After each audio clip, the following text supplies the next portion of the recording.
My guest today is Whitney Neloms, a NASM-certified personal trainer and nutrition coach, former bodybuilder, and mother who has spent more than 7 years helping women transform their health from the inside out. Whit knows what discipline looks like, but her real magic is teaching women to break free from perfectionism, quick fixes, and shame driven fitness culture. I know y'all know what I'm talking about.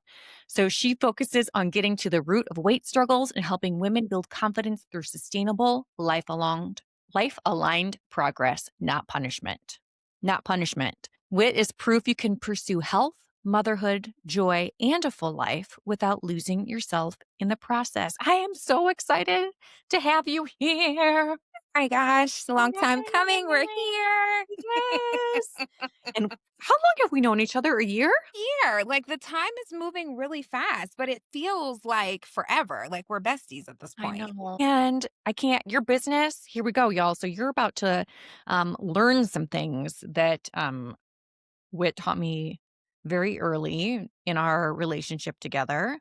Is she coached me through some of the best times I've ever had on my runs. No, the best times I've ever had on my races. And she's just a delight now. So wait, so you were a bodybuilder Yes. before becoming a coach. Yes. And I can imagine that perspective from extreme discipline to sustainable like health really had Yes. to move. How did you do that?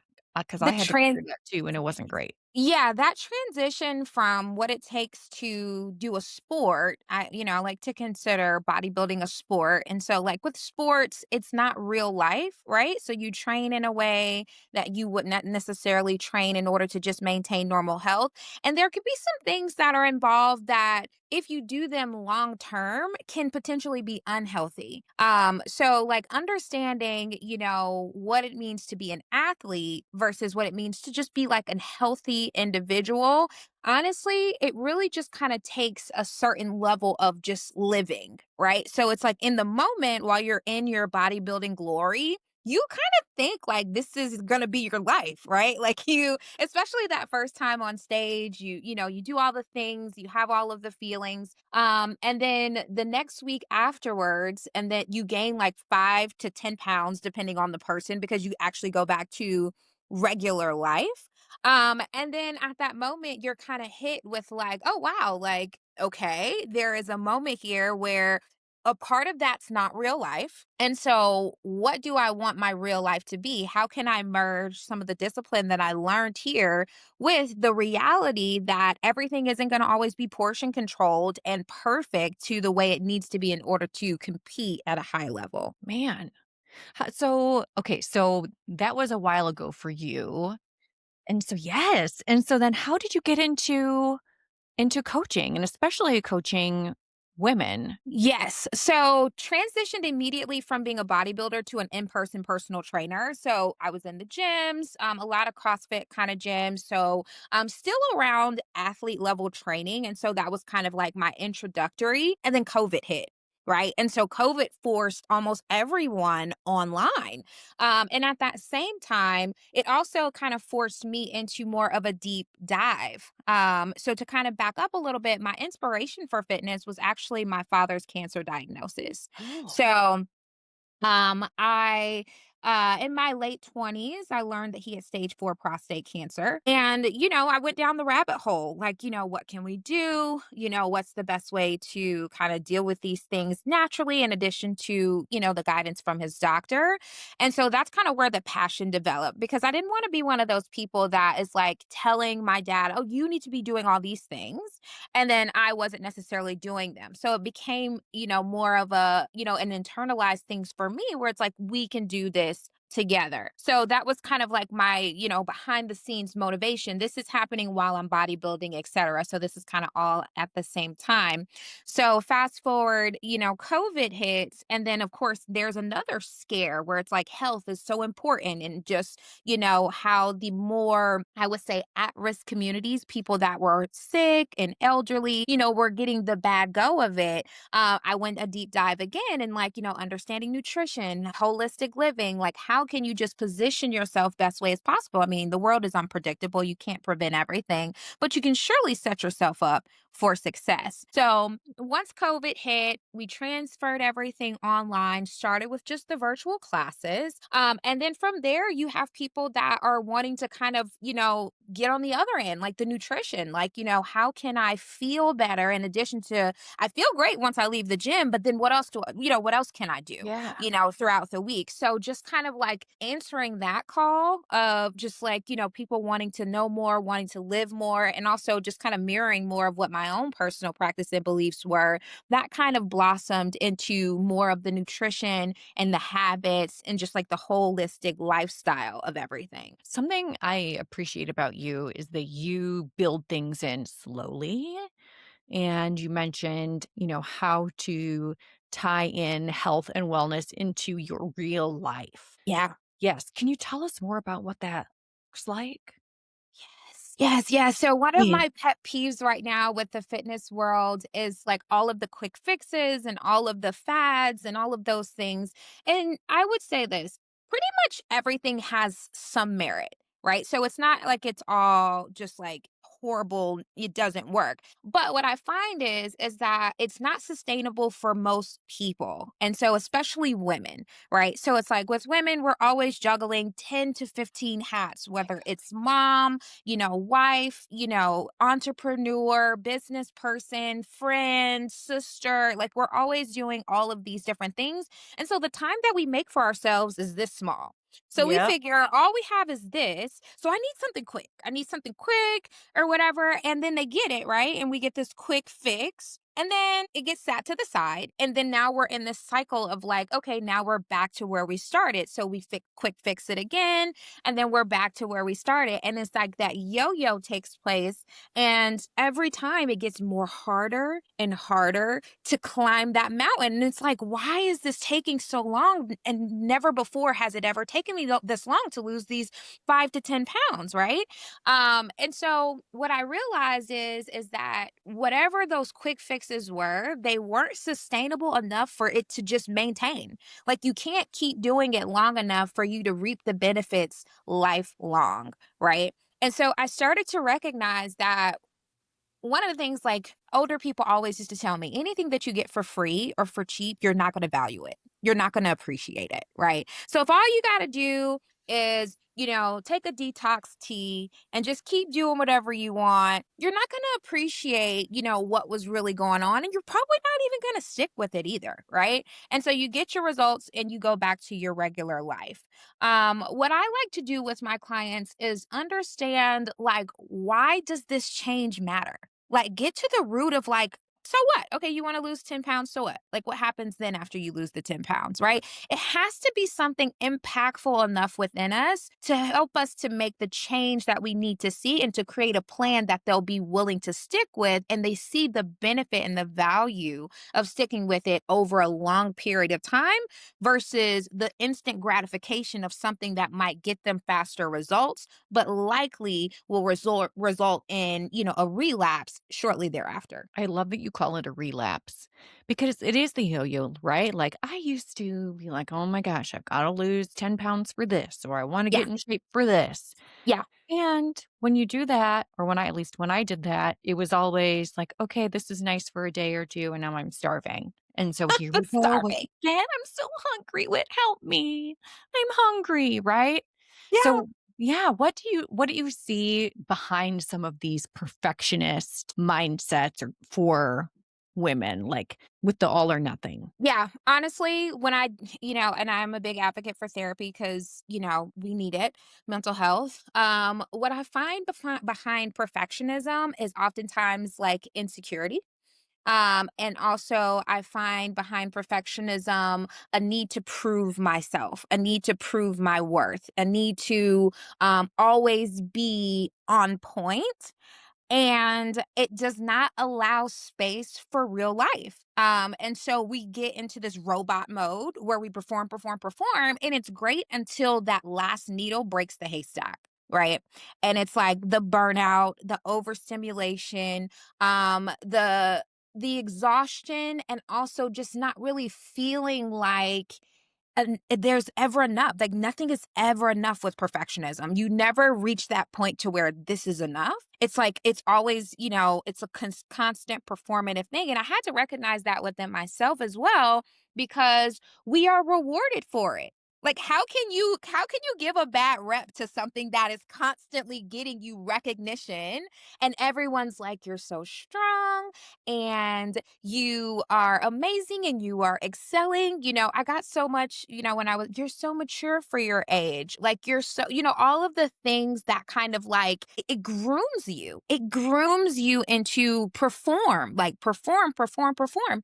And the unfortunate thing about women's bodies is that as our bodies go through different things, it responds differently. So it's like the same plan that worked 10 years ago isn't going to work anymore. So the performance, it doesn't work anymore. So then what do? You have an identity crisis because now something is wrong with you. Because why is my performance not rendering me the praise anymore? Why is it not giving me the results? Why am I successful everywhere else in my life? But when it comes down to me, myself, my confidence, that's where I am lacking. So, if we have to break through the symptom of weight gain and unpack what's really going on underneath, where there has been a negligence to either your mental health or your own personal routine and self care, or the combination of both. You had said like a symptom is the weight gain. Yes. And what worked 10 years ago won't work now. So I know that you're a mom and Yes. my youngest is close to the same age as yours. So how has motherhood changed your approach to health and expectations of yourself? Oh, it has made me slow down. Oh, the slow down to speed up, so real. Because you just can't have a perfect schedule with a toddler. I mean, you're not getting out of the door in 5 minutes with a toddler. You're just not, right? And then, I breastfed for 2 years. And so with that journey, which I love so much, I miss it. But it is, because my baby would not take a bottle, so she was literally just, on mommy all the time. All the time. Um, She's mommy time. Yes. yes, and again, I miss those moments. It's one of the best experiences that I've ever had in my life, and at the same time, and it's so kind of hard to be vulnerable about these things in public because women have this image to portray about motherhood, but it's like you have this moment of like this amazing experience with your baby, but then you have this whole identity crisis with your body because being in the fitness world, we know that, you're pretty much only as good as you look, in a lot of ways, right? And so when you are postpartum and you should really be trying to heal and bond, you're in your head about how quickly can I get my body back? Like, how quickly can I get back, into me? And I found within myself that that's such a dangerous cycle to find yourself like putting all your worth into just like how your body looks in every single moment, because our bodies go through seasons, especially if you're going to enter motherhood, right? So it starts with changing the expectation, right? So it's like slowing it down. I have women that are like 4 weeks postpartum and they're like, oh yeah, I'm just so ready to like get back into the gym. And I'm like, I don't want to slow your journey down, but love, you just brought a baby into the world. And there are just as many important moments that you need to be able to spend with your child and like allowing your body to heal in ways that in this short period of time that's postpartum kind of supersedes the aesthetic that we are literally thinking about when we tell ourselves that we need to run to the gym, 4 to 6 weeks postpartum, right? So that slow down to say, like, what does my body really need right now? Rest. It took you almost 10 months to create this baby. 6 weeks is not long enough for you to have fully healed and gotten back into a place where you're now focusing on aesthetic. Right. So it was the slow down and being comfortable and the slow down. Like, I'm not being lazy. I'm not neglecting my responsibilities. I'm doing what is needed for both me and baby by being able to slow down. And then you listen to what your new body is telling you, because this new postpartum body is not the pre-body, the pre-baby body. It's not, right? So I know you want to just get back into your 5 days a week, and you'll have Yeah. plenty of fit influencers that are like deadlifting 3 weeks out of the hospital.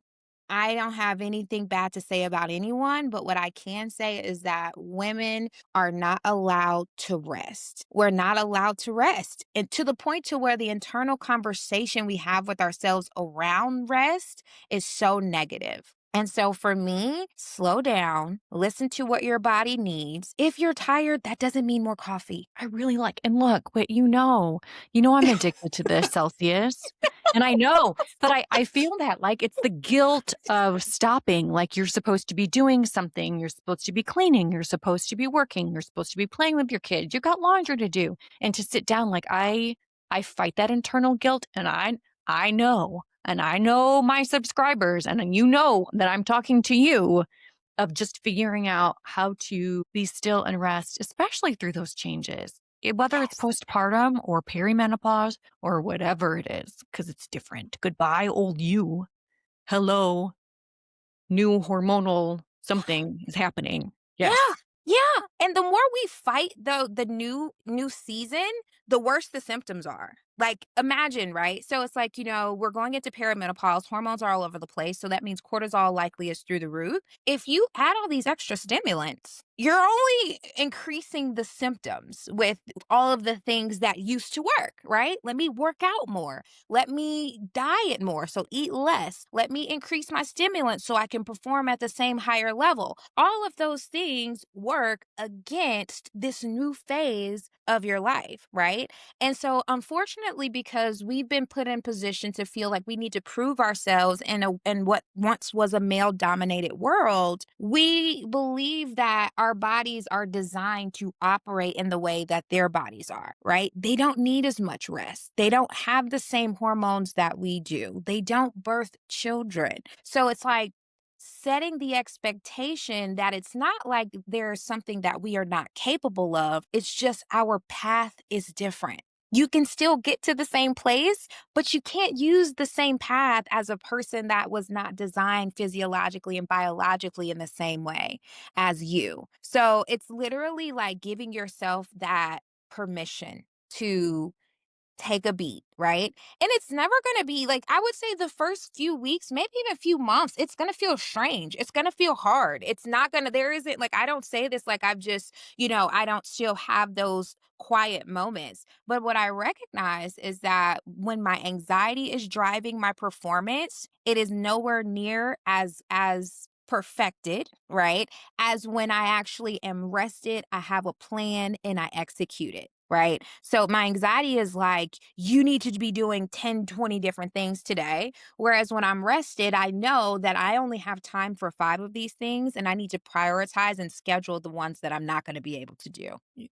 I have never heard, I've heard the difference between, men and women's hormones and workouts and Yeah. intake, but never described in this way. And somehow I think I got it for the first time from a hormonal, I know it, your magic perspective and the rest that's needed. And when I hear like, oh my gosh, my husband or my brother or my so and so, they just stopped drinking soda and they lost 20 pounds. And right. And so that's so I feel that. And also you focus on uncovering the root, right, of Yes. weight struggles. And Yes. yes, so what are some of those deeper patterns or beliefs that you see in women that you work with? The biggest one is eat less and move more, which was the slogan for all of our young lives.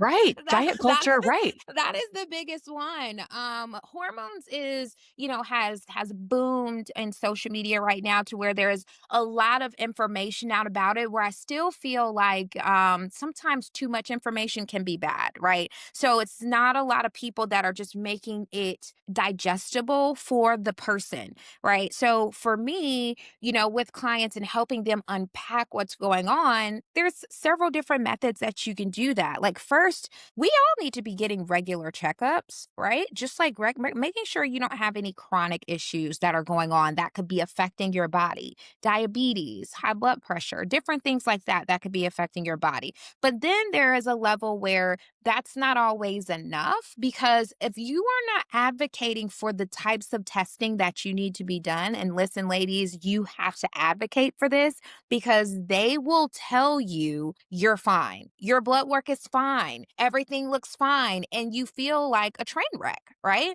So you have to be able to advocate to say, hey, can you run these hormone panels? Like, can you check my estrogen? Can you check my testosterone? Yes, we do have testosterone. Can you check these things? Because when you don't know what's really affecting you, you fix the wrong thing. Oh, wow. You're treating a symptom and not the cause. Absolutely, and you could very well be, causing a negative effect, right? So if we're saying, "Oh, I wanna build muscle, I've been doing all the things, I've been working out, and I'm eating, and everything is that," but you have really low testosterone, right? You could find yourself, like, overtraining, which breaks down your muscles, right? And you're not actually able to fuel them properly because you may not have enough rest, etc. Because you're like, well, maybe if I just lift a little bit heavier, maybe if I work out a little bit longer, what if I just eat more Right. protein, right? And so, if you don't actually understand what could be underlying root causes, you just fix what's on top. And for some people, that works. But what tends to happen with ladies as we progress through life is that it stops being as effective, and then ultimately can become detrimental if you're not addressing root causes. And that is what my main focus is with ladies right now, is that I want to encourage curiosity in your body, in your health, and a connection with your body to where you recognize when something is off. And we don't just mask it with something that helps you to keep performing, right? So it's like, if Right. you're waking up with headaches every day, we're not going to just take an Excedrin and keep going. We need to understand, are we getting enough water? Are my electrolytes low? Like, what's going on? Because those little symptoms, those little emergency flashing lights are your body telling you something. But we only deal with them when the symptom becomes something that is unbearable for us to just kind of push through. So now the weight has gotten to a point to where you're less confident. But when the symptoms were slowly stacking up, we just ignored them. Yeah, and you're right, we take Yeah, a Tylenol or yeah, whatever, more whatever it caffeine, or takes. we take a nap, and then we just say, "Oh, it'll Yeah, go away." yeah, Yeah. yeah. You are so extremely, extremely knowledgeable, I just have to say. And to be able to sit here and like listen to you, I could talk to you forever. Like, oh my gosh, there's so much to learn. And you just started your own business, Built by Mama. Tell us about that. Yes, yes. So, myself and my business partner, name is Coach Megan. We're both moms, wives, and have been in the fitness industry forever. And we have recognized that there is a gap in, women's fitness, that, specifically around moms, professional moms like that want to kind of have it all, as they like to say, where it's like you want to be able to have something that is fulfilling for you outside of your family, but then you also want to protect and take care of your health, right?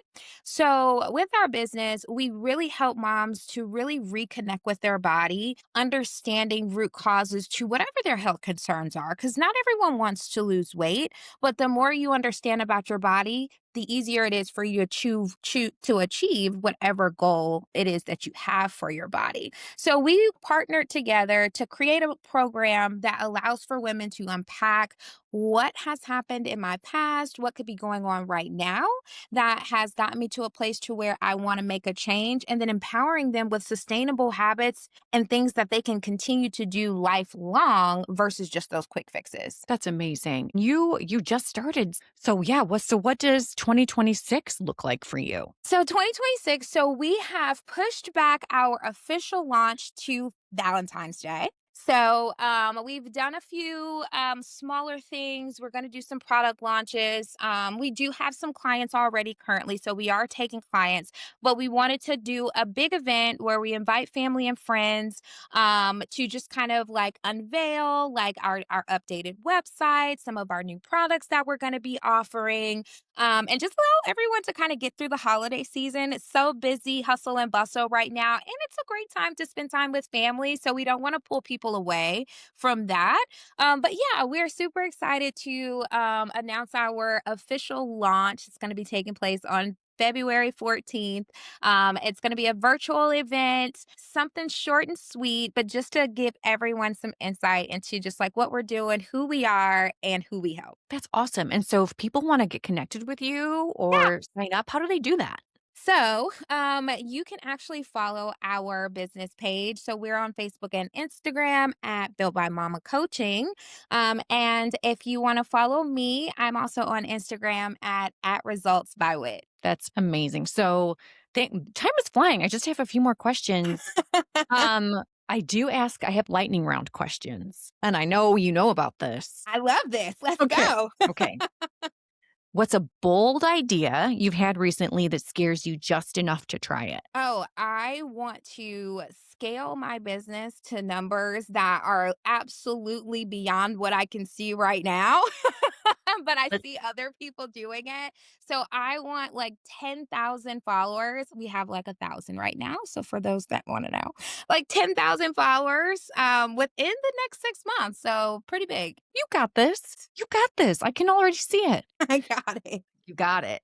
Okay, if you could unmute one topic people aren't talking about enough, what would it be? I would say unmute the part where women are allowed to be vulnerable about loving motherhood, but also struggling in it. Oh my gosh. High five.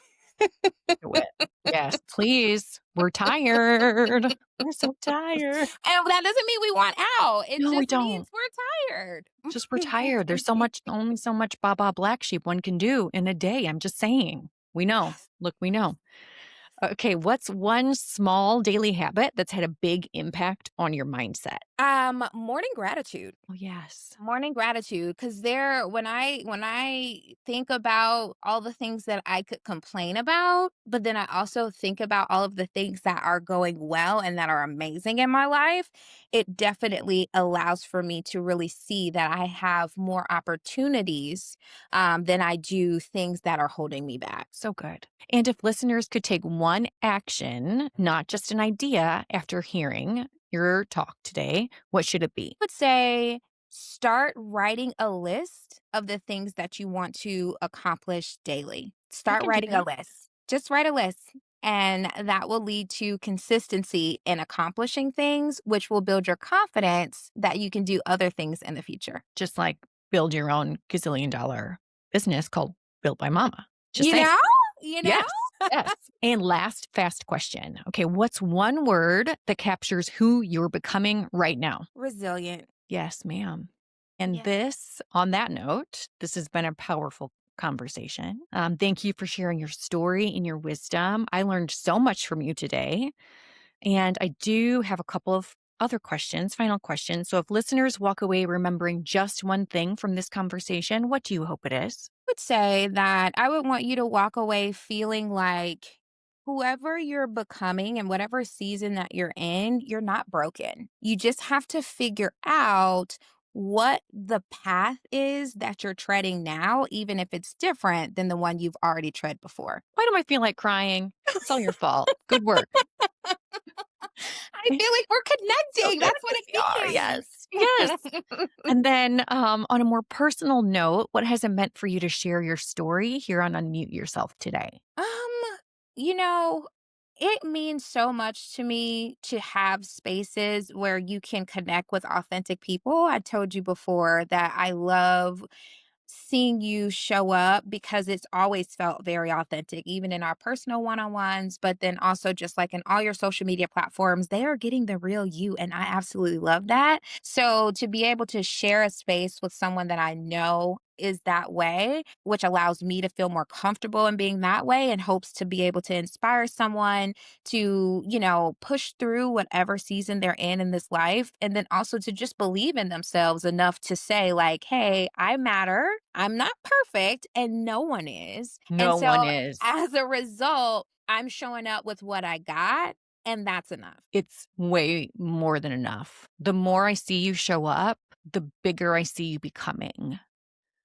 Like, what I see for you is just this infinite possibility of changing people's lives and their health and how they feel about themselves.